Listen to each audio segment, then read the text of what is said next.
காதலும் சில கேள்விகளும். கேள்வி 2. எனக்கு 27 வயசாகுது. மேரேஜ் பண்ண சொல்கிறாங்க. பட் மேரேஜ் பண்ணணுங்கிறதுக்காக மேரேஜ் பண்ண எனக்கு இஷ்டம் இல்லை. ஒரு 2 வருஷமாச்சும் லவ் பண்ணி தான் மேரேஜ் பண்ணணுன்னு தோணுது. ஆனால் ரொம்ப பேச மாட்டேன். நான் ஒரு introvert. Will I ever find love? இந்த கேள்விக்கான பதில் என்னன்னு பார்க்கலாமா? பிபிஓ காலத்தில் ஒரு தோழி இருந்தார். அருகே தான் அவருடைய இடம். தினமும் ஷிஃப்ட் தொடங்கும் போது ஓர் இணையதளத்தை திறப்பார். அதை பார்த்து கை கொட்டி ரசித்து சிரிப்பார். அருகில் இருக்கும் என்னிடமும் அந்த இணையதளத்தை சுட்டிக்காட்டி மகிழ்ச்சியை பகிர்ந்து கொள்வார். அந்த இணையதளம் அவரின் திருமணத்துக்காக சில ஆயிரங்கள் செலவழித்து வடிவமைத்து கொண்ட இணையதளம். காதல் திருமணம் செய்யவிருந்தார். அந்த தளத்தில் திருமண நாட்களுக்கான கவுண்டர் இருக்கும். கடைசியாக வேலையிலிருந்து வருவதற்கு முன் பார்க்கையில் 200 சொச்ச நாட்கள் அக்கவுண்டர் காட்டியதாக ஞாபகம். அவரின் காதல் 14 வருட காதல். 14 வருடமா என யோசிக்கும் போதே ஆயாசம் ஏற்படும் அளவுக்கான காலம் அது. அவரை காதலிக்க வைத்தது எது? எப்படி அவர் காதலிக்க தொடங்கினார்? அநேகமாக 5ஓ 6ஆம் வகுப்போ படித்திருப்பார். அப்போது அச்சிறுவன் அவரிடம் டைரி மில்க் கொடுத்து காதல் சொன்னானாம். அவரும் டைரி மில்குடன் சேர்ந்து காதலை ஏற்றுக்கொண்டாராம். இன்னொரு தோழர் இருந்தார். வாழ்க்கை முழுக்க காதலித்து கொண்டே இருந்தார். எல்லா பெண்களுக்கும் பிடிக்கத்தக்க ஸ்வீட் நபர் தான்.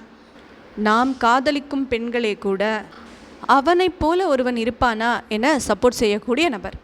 ஆனால் அவர்கள் யாரும் அவரை காதலிக்கவே இல்லை. கிட்டத்தட்ட ஃப்ரெண்ட்ஸ் தொடரின் ஜோய் போல இறுதியில் அரேஞ்ச்டு மேரேஜ் செய்து கொண்டார் என நினைக்கிறேன். நான் என்னளவில் காதல், திருமணம் இதிலெல்லாம் நம்பிக்கை இல்லாதிருந்தவனே. ஆனால் இன்று நிலைமை வேறு. எனவே காதலை நாம் டெய்லர் மேடாக அடைய முடியாது. திட்டமிட்டு காதல் புரிய முடியாது. அது ஒரு காட்டுக்குதிரை போல. அதன் மேல் நீங்கள் ஏற முடியாது.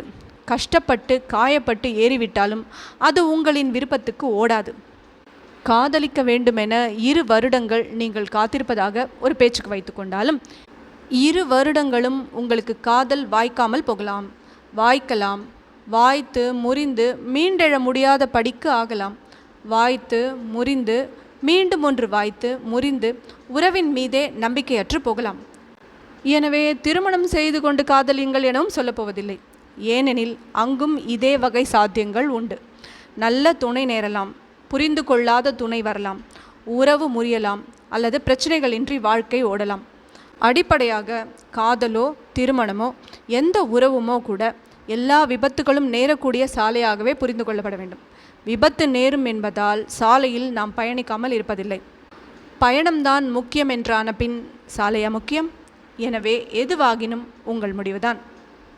காதலுக்கான மற்றொரு கேள்வியுடனும் அதற்கான பதிலுடனும் அடுத்த பதிவில் சந்திக்கலாம். நன்றி.